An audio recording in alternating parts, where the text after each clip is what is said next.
आइए सुनते हैं मेघालय की लोक कथाओं में से ये एक कथा, उकसेव।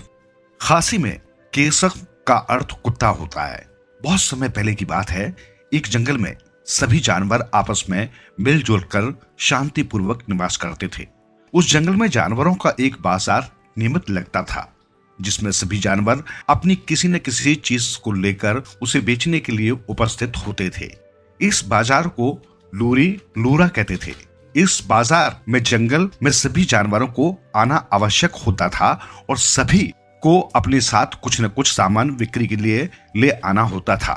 मनुष्यों को इस बाजार में शामिल होने की मनाही थी। एक दिन एक कुत्ता खाने की खोज में इधर उधर घूम रहा था। उसके पास खाने के लिए कुछ भी नहीं था, क्योंकि वो बहुत आलसी और कामचोर था।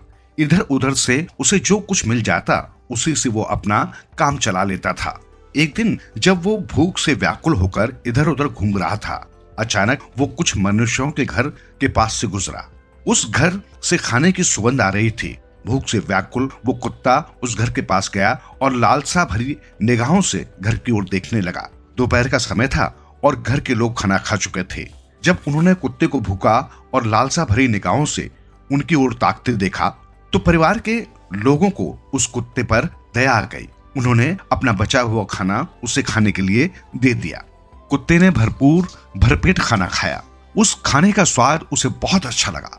उसके खाने के बाद भी ढेर सारा खाना बच रहा था। कुत्ते ने सोचा, क्यों न इस बचे हुए खाने को ले जाकर वो लूरा बाजार में बेच दे। उसने मिट्टी का एक बर्तन लिया और उसमें बचा हुआ खाना भरकर बाजार की ओर चल पड़ा। रास्ते में वो अपने खाने के बारे में लगातार प्रशंसापूर्ण बातें करता चला जा रहा था। जब वो बाजार में पहुंचा तो अपना खाना लोगों के सामने रखकर आवाज लगाने लगा कि आओ, ये बेहतरीन खाना है, जिसे चाहिए इसे खरीद लो। लेकिन जब उसने अपने खाने का बर्तन खोला तो उसमें से अजीब बदबू निकल रही थी। तब एकत्र जानवरों ने उसे भला बुरा कहना शुरू कर दिया। जानवरों के इस व्यवहार से कुत्ते को बहुत अपमान महसूस हुआ और वो बाजार के प्रमुख के यहाँ इसकी शिकायत करने पहुंचा।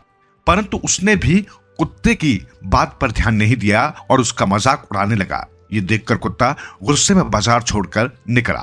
निकलते निकलते उसने गुस्से में भरकर चिल्लाते हुए कहा, एक दिन वो अपने इस अपमान का बदला जरूर लेगा। परंतु उसकी बात पर किसी ने ध्यान नहीं दिया, बल्कि सबने उसके जाते ही उसके खाने के बर्तनों को जमीन पर उलटकर अपने पैरों से कुचल कुचल कर सारा खाना नष्ट कर दिया। अपमानित कुत्ता वहां से निकलकर सीधे मनुष्य के पास पहुंचा। उसने मनुष्य से अपने साथ हुए व्यवहार की शिकायत की और कहा कि वो उसे न्याय दिला सकते हैं, क्योंकि पशुओं ने अपने यहाँ से बहुत अपमानित किया है। उसने मनुष्य से प्रार्थना की कि उसे अपने पास रहने के लिए कुछ जमीन दे। वो अब वापस उन जानवरों के बीच नहीं जाना चाहता, क्योंकि वे अत्यंत क्रूर और स्वार्थी हैं। बदले में मनुष्यों की रखवाली तथा घर की देखभाल करेगा। मनुष्य ने उसकी विनती सुनकर घर के बाहर उसे रहने की अनुमति दे दी। तभी से कुत्ता जंगल में रहकर मनुष्य के घर में रहता है। अपने कहे अनुसार कुत्ता आज भी जब किसी जानवर को देखता है तो उसका पीछा करता है। जानवरों के पैर में लगी खाने की गंध से आज भी कुत्ता जानवरों को आसानी से दूर से ही सूंघ लेता है और उन्हें मनुष्य के आसपास फटकने भी नहीं देता।